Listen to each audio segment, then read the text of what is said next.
I think that where we are, global macro, and people talk about the everything bubble. I think if that turns and the everything bubble pops, and the last time was 2008, before that was 2001, the dot-com crash, then everything will be stress tested. And I'm not saying just Bitcoin and crypto, I mean world financial markets. Liquidity is going to pull out of the system, buy-sided liquidity. No one will want to buy.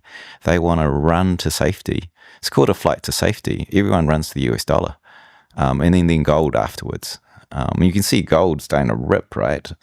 That's telling you warning bells on the economy. Every few decades, the global financial system reaches a breaking point, a moment when every asset class, every currency, and every investor is tested. The question is never if this happens again, but when. Right now, according to on-chain analyst and market expert Willy, we may be standing at the edge of another such stress test, one that could shake not just crypto, but the entire global economy. Wu believes that the so-called everything bubble, inflated by years of easy money and speculative excess, is nearing its tipping point. When it pops, he warns, it won't just hit overvalued stocks or fragile altcoins. It will send shockwaves through the entire liquidity system, draining capital from risk assets as investors flee towards safety. That safety, historically, begins with the US dollar, and then gold. And as Wu points out, gold's recent breakout may be the market's early warning siren that something bigger is coming. But this isn't simply another crypto crash scenario. What Wu is describing is a full-cycle reckoning, a moment when Bitcoin will be tested not just as a speculative instrument, but as a true monetary asset. In his view, we're entering the stage where Bitcoin must prove whether it behaves like the Nasdaq or like gold. And for investors paying attention, this could be the defining macro story of the next few years. In this video, we'll break down Wu's latest analysis on Bitcoin's position within the global business cycle, his warnings about institutional risk-taking, and what the next liquidity crunch could mean for the entire crypto ecosystem. If you find this kind of deep macro and crypto insight valuable, make sure to hit the like button, subscribe, and turn on notifications. It really helps the channel grow and ensures you don't miss the rest of this interview. And the interesting thing is most people get shaken out on the surface level. 10th of October, Trump tweets, nasty things about tariffs to China, and all the capital markets crash. It was on a Friday. Some of it vented out, risk off into crypto because it's 24/7. Nailed all the altcoins and shitcoins. Bitcoin held up, but it was pretty. But that was just liquidations. That was was it $19 billion in a single 24-hour period? Yeah, something. The highest monetary value for any liquidation period. Yeah, more than ever. FTX, more than ever. It was the number one. I've heard 1922, something like that, billion. Mainly in altcoins, not Bitcoin. It did sweep some of that, but mostly it was altcoins because the liquidity wasn't there. But that was all traders playing trader games. And it was not the hodlers in cold storage. I messaged Max Kai, DebiFi, so how many of your borrowers, these guys that are borrowing fiat, you're fronting Bitcoin collateral, how many of them got into liquidation? I said, none. It was just another day, it didn't affect the long-term holding, but we can be shaken out by fear of the sort of short-term stuff. Do you think that's extremely bullish for Bitcoin that yet again we've had a huge market reckoning? Alts did what shitcoins do, got completely wrecked, and meanwhile Bitcoin's virtually recovered. I think so. I mean, the institutions are coming now, right? And it's important they see this. I don't think institutions understand that altcoins are technology. They're like your startup that one day hopes to be on the NASDAQ. And on the other side, you have a monetary asset that's going for the size of the world economy. These are two different things. Well, we see some of them now dabbling in the so-called treasury companies of these alts. And it's astounding to me that they're actually getting up. Yeah, because trying to replicate the same model. It's because they're all in for the short-term trade. Like if you're going to be approached to allocate capital into this whatever DAT, and they have a PIPE, which is the private placement opportunity. You go to all the crypto investors. Oh, this is like 2017. I can like front some money and then wait a bit of time, and my tokens unlock, my regulated US securities get sent to me, fully legal, and then I can dump them onto a liquid market. And so I think that the DATs are really very short-term time frame people playing this market in a bull, playing chicken with a freight train. If a bear market hits, you're going to get killed, and everyone who's investing in it knows it. And so that's why they're getting filled. It's from the crypto investors that played the same game that's been played since 2017. The liquidation price keeps changing because in Metaplanet, they take on a debt, right? Like they don't have much debt. Not at the moment, yeah, but the thing is, their structure is that if they don't have debt near the top of the market, then they're good. So it's very much how much risk they take. You're really trusting the operational team, who are pretty sophisticated, to play this well.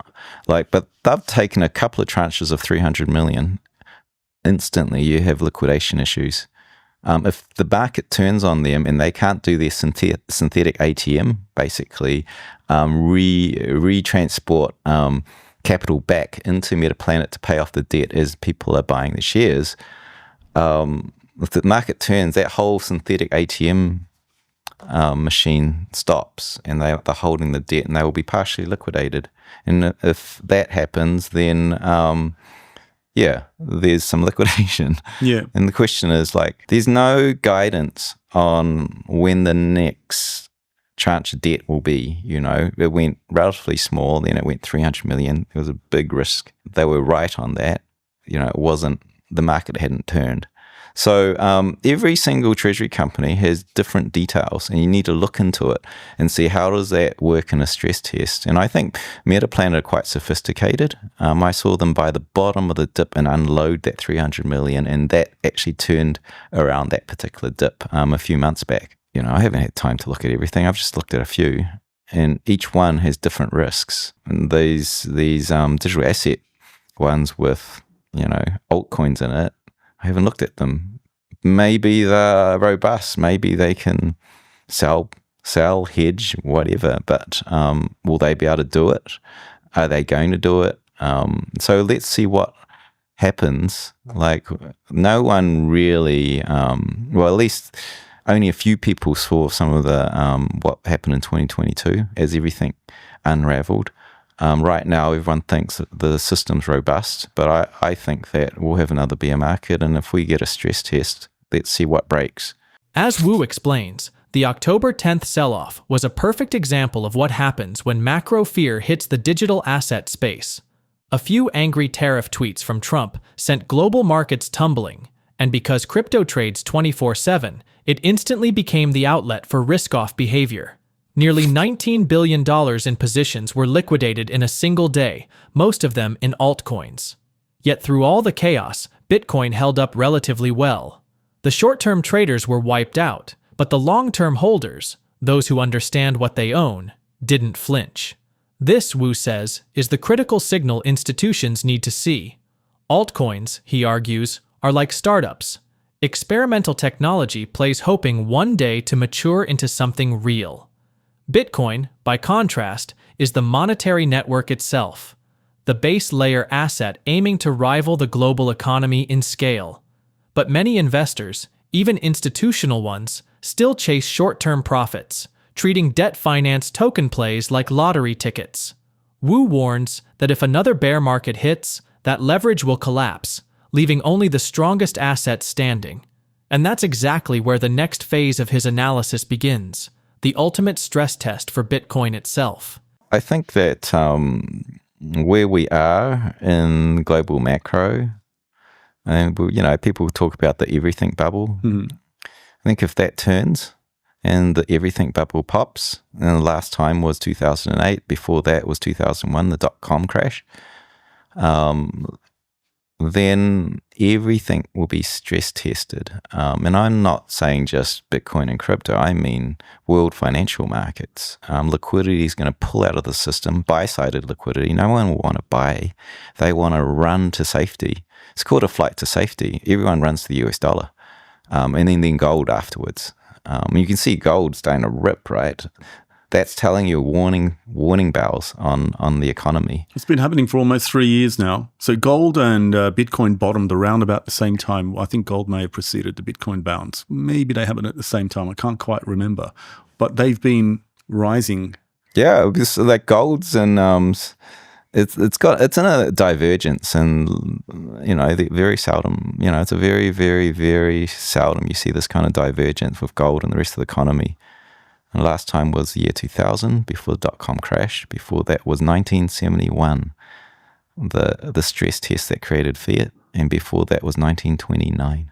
So we're now seeing long lines of people outside of gold dealerships, or whatever they're called, to buy gold bullion. Yeah. Is that a top sign or signal? Because we're suddenly seeing quite a pullback, right? Yeah, I think gold's going to cave as well, like it does in a flight to safety. If we have any structural sort of breaking of the TradFi markets, it'll be like 2008, a little bit like that, a bit like 2001. Well, 1929, well, I don't think it'll be 1920. 1929 was the Great Depression, everybody. Right, the markets are quite different now, but that's what gold's telling you if you're a gold trader. So, do you think gold will be impervious to? No, it'll pull back. It'll pull back. Gold. I got my ass handed to me in 2008. I was long to the gills gold. It was the right bet, but you forget that when the whole thing unravels, everyone runs to the US dollar. They sell everything, unwind all their positions. It's called deleveraging. Dollar goes to the roof, in relative, the Dixie goes to the roof. Gold strength relative other markets. Dollar strength relative to other markets go through the roof, meaning that you can buy more with your dollar. And then, gold was the first to recover, and it went on all the way out to 2000 to the 3 to 4 year perpetual bull market. So, gold is the right asset in this time. And we want to see how Bitcoin performs. It's a really good test because now we've got institutions here and we've got global macro investors and traders in there. How does it perform? Is it going to perform like the NASDAQ or will it perform like gold? Because we say it's got the properties of gold. In my opinion, it's got more. It's what gold wanted to be. But it takes time, 16 years is not long enough. Well, I just see Bitcoin as going into a normal standard bear market. Like everyone thinks it's strong, and it is. And the investors are strong, like institutional, MicroStrategy, these types of companies are holding it. So there's strength there. But if we get a pop in the global asset bubble, then that impact will pull it down, and that maybe we get a 80% drawdown like last time, and it's like just another 4-year cycle from the view of being inside Bitcoin. But from the view outside, it's a totally different thing. Look, it just did its normal thing against a stress test.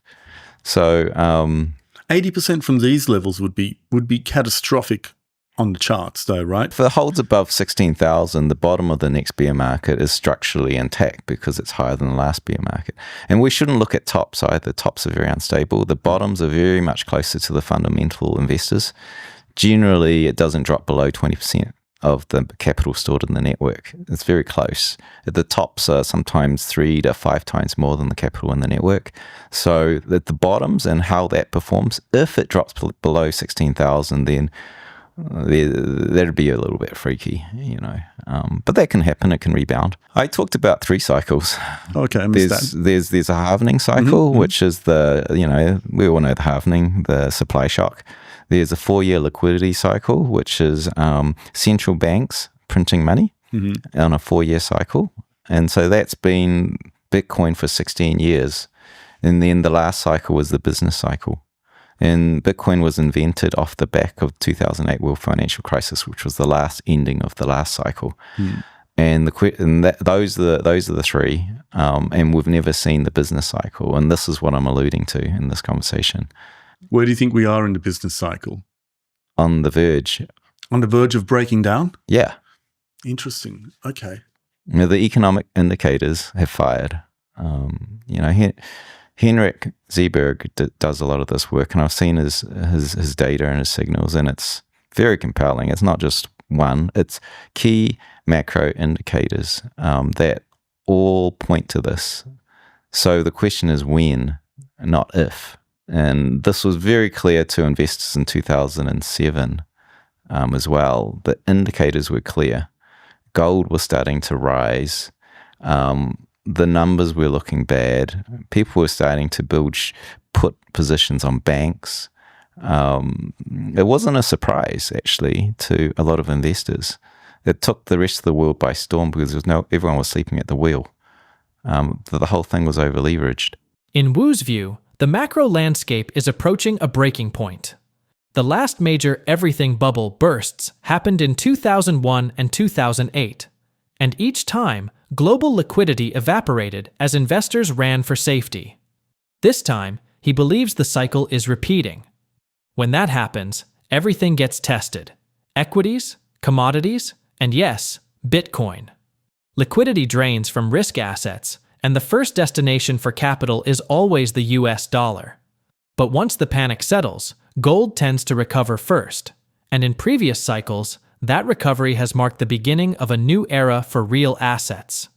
Wu points out that gold and Bitcoin have been rising in tandem since 2022, a rare divergence from the broader economy that historically only appears before major financial shifts. Gold rallies first, signaling stress in the system, and then corrects as the flight to safety begins. Afterward, as central banks reflate, sound assets lead the recovery. The key question now is, will Bitcoin behave like gold, or like tech stocks? Wu believes Bitcoin has all the properties of gold, and more. It's portable, transparent, and scarce by design. But it's still young, just 16 years old, and this will be its first true test during a global deleveraging event. If Wu is right, the next few years could define Bitcoin's identity. A deep macro downturn could trigger another 80% correction from the highs, painful but structurally normal within its 4-year cycle. Yet even then, Bitcoin's fundamentals remain intact. Each bear market bottom has been higher than the last, anchored by a growing base of long-term holders and institutional players who understand its purpose. If the global bubble bursts, it could be Bitcoin's final trial, and its greatest validation. For informed investors, this moment isn't just about price, it's about positioning for the next monetary era. As Wu puts it, we're on the verge of a full-scale stress test for every financial system on Earth. And those who understand capital flows, liquidity cycles, and Bitcoin's unique role within them will see what's coming before the rest of the world does. If you enjoyed this breakdown of Willy Wu's latest analysis, please give the video a like, share your thoughts in the comments, and subscribe for more deep dives on Bitcoin, macro trends, and the evolving crypto market. Thanks for watching, and stay tuned for what's next.